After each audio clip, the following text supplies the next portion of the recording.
Welcome, fellow travelers of the Forgotten Roads and Wanderers of Wilds, to the Verdant Enclave. I'm your host and sometimes friendly DM. More relevant to today's discussion, I'm also your fellow wanderer and wilderness guide to the Ranger class of 5th edition Dungeons & Dragons. Let's talk battle damage. Before we get started, I'd like to take this opportunity to outline some of the different things we're doing in the game and how I'm recording the damage for the purpose of calculation. And I'd like to address the formula I started with from Chris at Treant Monk's Temple for calculating average damage per round. Finally, there are some new factors to consider. There are some points on which I would like to provide some context for, especially the house rule glancing blow. My players, and myself, didn't like missing by only 1 point on the attack roll. Originally, I was letting players choose an outcome, either favorable or unfavorable, but that was proving uninteresting. So instead, I implemented this idea of letting the attack hit, but only for half damage, as though the target had been granted temporary resistance. I do still record the damage at the number rolled, however. Something I wanted to address as well is how I'm counting damage for spells like Spike Growth versus something like Thunder Wave or Magic Missile. Both spells can affect more than one person, but with Thunder Wave and Magic Missile, the damage is rolled once, rather than every time someone moves through the area of the spell. Therefore, I record the 1 damage roll per use of spells like Magic Missile, even if it hits more than one target, because the total damage dealt could not exceed the number rolled, regardless of whether the damage is split or dealt all to one target. Meanwhile, I record each total rolled by Spike Growth and report the cumulative damage. Further, spell damage will be tracked for the purpose of determining each level's overall damage per level, but unless it is a damage writer like Hunter's Mark, it will not be a factor in calculating average damage per hit, as spell damage isn't necessarily dependent on whether or not a weapon attack hits. Finally, while most optimizers build their characters and determine the quality by estimating, through one means or another, average damage per round, from my perspective and the way I'm tracking the data, I'm not evaluating the data on a per round basis, but on a per hit basis, as it's simply easier for me to keep track of that way. The formula from Chris at Treant Monk's Temple uses variables which, while including the possibilities of the game, unfortunately degrade the overall accuracy of the formula, as it adds in possibility without regard for the fact that the chance doesn't factor into averages. Advantage, disadvantage, and critical hits are outliers of battle data, not constants, whereas making attacks and hits are constants. Further, his method calculates for the round. While this isn't necessarily a problem, it isn't working well with the manner I've been using to track damage in the Land of the Hunter. So I've modified Chris's approach, first by removing those variable components of the formula, reducing it to the more basic form of chance to hit, average of damage dice plus appropriate modifiers. I chose a base Ace armor class of 15, to determine the basic chance to hit, and I calculated the numbers as total weapon damage for the level divided by hit, rather than per round. If you've been watching the campaign, then you will know already that we are in a different ecosystem, which has imposed a harsh limit on what resources are available. Namely, wood has become so scarce and of a particular variety that it is no longer a viable option for the number of threats and fights that the characters face each day, especially when traveling. So Varen and Thea have been forced to rely on slings and melee weapons. This has had an impact on their damage output, as slings deal 1d4 while longbows deal 1d8, and also means they have to take more thought on their combat approaches to ensure their longevity in the fight. Part of that is because of the new threats they find themselves facing. Not only are there more enemies, but many of those enemies have resistance, or even immunity, to non-magical damage, which means to be effective at all, Varen and Thea have been forced to rely on their magical melee weapons. As we go on, we will see what, if any, impact this has on the results of their damage output. I will say this is partly due to the world building I put into this campaign, but it's also in part because I want to really push these characters and see how well they can keep the pace with harsher restrictions on them. There have been two primary questions I have been examining in this adventure, but I chose to add an extension to one of them, as it is a statement I've heard before in relation to Rangers. The original two questions are, does the Ranger need Hunter's Mark in order to do comparable damage? And are fighters better as archers than Rangers? The extended question is, do Rangers need their spells in order to keep up with martial class damage output? Now to clarify, comparable should be understood as equivalent. In other words, in order for the statement to be true, Rangers would be required to use Hunter's Mark in order to do the same damage as a fighter or a paladin or a rogue or any of the other martial classes. If they don't need Hunter's Mark to do this, then the statement is not true. With that in mind, let's get started with the rogue.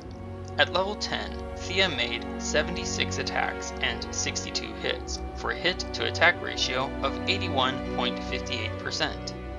Sneak attack added 987 points of damage, or 67.19% of level overall damage. Thea used Cunning Action to hide 18 times successfully, to disengage 3 times, and to dash 5 times. She used Fast Hands successfully 8 times, Second Story 11 times, Uncanny Dodge 9 times, which reduced damage taken by her by 43 points. Evasion was used once to negate all the damage. Supreme Sneak was used 4 times, and Sharpshooter was used not at all, except to eliminate cover. Thea dealt out 482 points of normal damage. Sneak attack raised that up to 1,469 points of damage for the whole 10th level. Without sneak attack, Thea's battle efficiency, or damage per hit, for level 10 was 7.77, which is lower than the baseline by 2.73. With sneak attack added in, however, Thea's battle efficiency was 23.69 points per hit. Let's move now to the fighter Adrian, having now completed level 10. Adrian made 111 attacks, 101 of which were hits, for a hit to attack ratio of 90.99%. For magic, Adrian used Firebolt Cantrip 18 times, adding 152 points of damage, or 11% of his level overall damage. Expeditious Retreat was used 4 times to dash 8 times as a bonus action. Shield was used 7 times, and Magic Missile 4 times, 3 with a second level spell slot, generating 28 points of damage, or 2% of total level damage. Longstrider was used 2 times, Melf's Acid Arrow was used once for 11 points of damage, or 1% of total level damage. Shatter was used 4 times, making 57 points of damage, or 4% of total level damage. Staff of Paralysis was used twice, once successfully. Adrian used Action Surge 8 times, 5 times to attack, adding 115 points of damage, or 11% of total level damage, otherwise to Firebolt and to cast Longstrider. Second Wind was used 6 times, recovering 90 hit points over the course of level 10. Indomitable was used successfully 1 out of 3 times, and Eldritch Strike was used once, but failed. Adrian's total level 10 damage, with Action Surge, was 1,078 points of damage. With magic added in, Adrian's total damage for level 10 became 1,326, so weapon damage accounted for 81.29% of the fighter's damage. With Action Surge, Adrian's battle efficiency was 10.67, which was 0.17 above the baseline.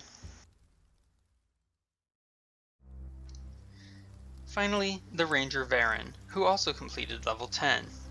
Varen made 184 attacks, 159 of which were hits, making a hit-to-attack ratio of 86.41%. Varen used Longstrider 4 times, twice with a 3rd level spell slot. Jump was used once, and Locate Animals, or plants, 0. Spike Growth was used 5 times, adding 292 points of damage, or a mere 15% of Varen's total level damage.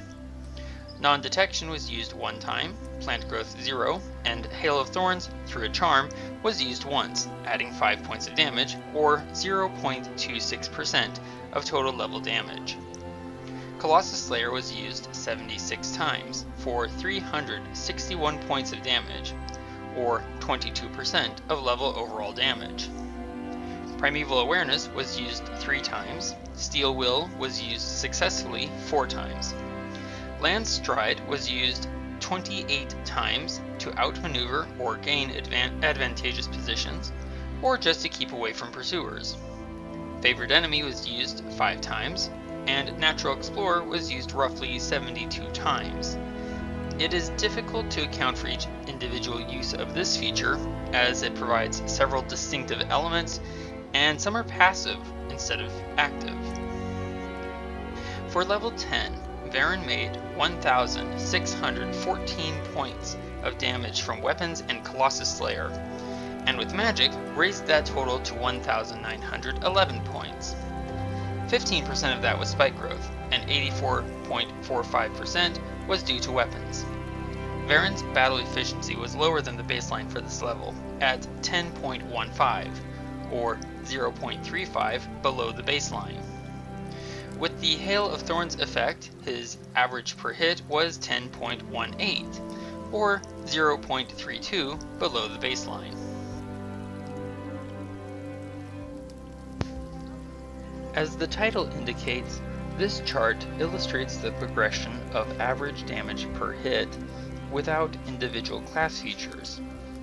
The blue line represents the new baseline, while the gray depicts the fighter's progression, the orange represents the ranger, and yellow represents the rogue. This chart represents the efficiency of each character at delivering damage per hit without the use of features. Now let's see how the inclusion of features like Colossus Slayer, Sneak Attack, and Action Surge affect these results.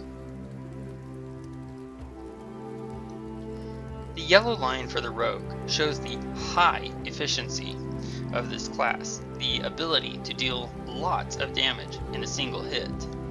Keep in mind though, that the rogue has not always generated high amounts of damage each level, yet the rogue has left the baseline for damage per hit far behind. Meanwhile, represented by the gray line, the fighter's efficiency has, though wandering up and down, remained largely consistent with the baseline. And we see this in gameplay, with the fighter using their actions, and Action Surge, to do a lot of separate things together, though not always attacking outright.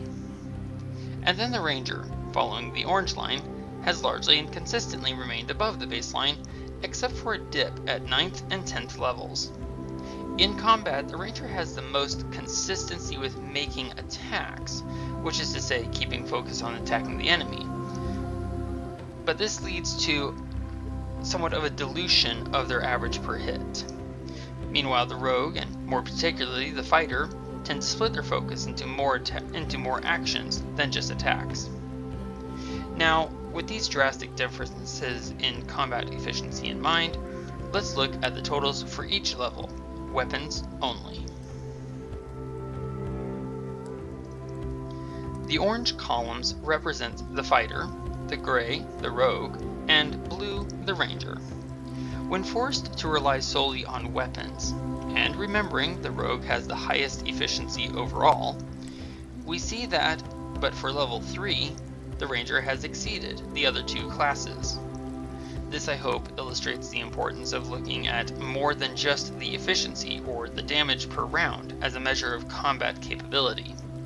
But as I said, this was without features or magic. Let's see the differences those bring in.